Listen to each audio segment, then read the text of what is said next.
and Alec Harvey, and then you go into another Rory Gallagher.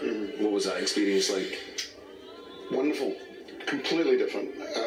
When I met, I went to see Alex that one night after we, split up, and he was going out to see one of his old pals from Hamburg playing in London.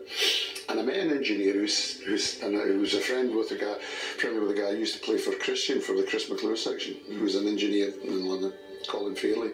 I said, "How's Colin doing?" He said, "Well, he's working with Rory Gallagher. They're auditioning drummers. They can't find a drummer." I thought, sounds interesting.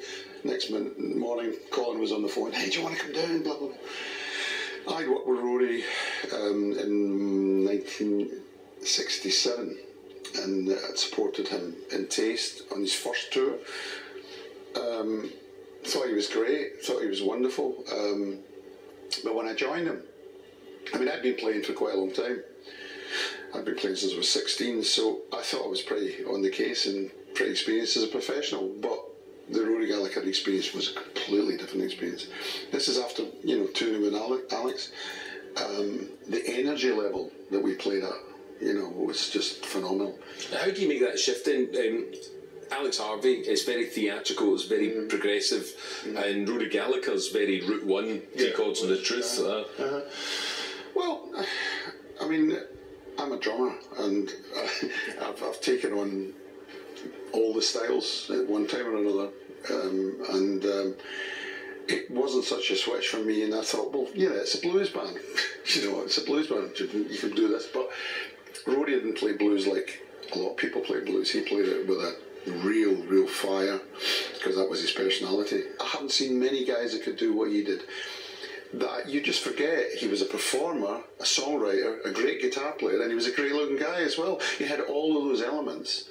But it was, for me, it was the first, even the rehearsals, I thought, wow, this is pretty tough, but I think I'm on top of it.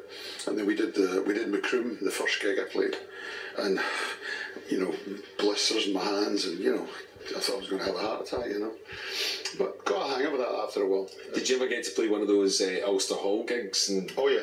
Yeah. I had a mojo experience. I had an out-of-body experience. That may have been through the Jamesons right enough, but it was Rory's birthday, and we played the Ulster Hall. And we had a chap with us called Roland, who used to open up for us, and he played guitar. At the end, Rory would get him on, and we got my mojo working.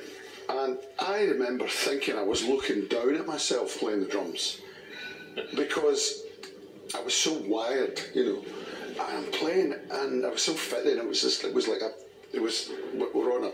travelling really fast by that point.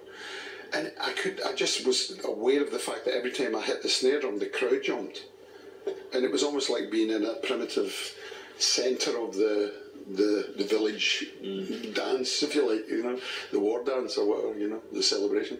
It was a very peculiar experience, but fantastic times, because we went there, Rory went there when nobody would go there during the Troubles. We played there every year. We played all over, but we, in Belfast and around Belfast as well. But, yeah. Great. Well, the next band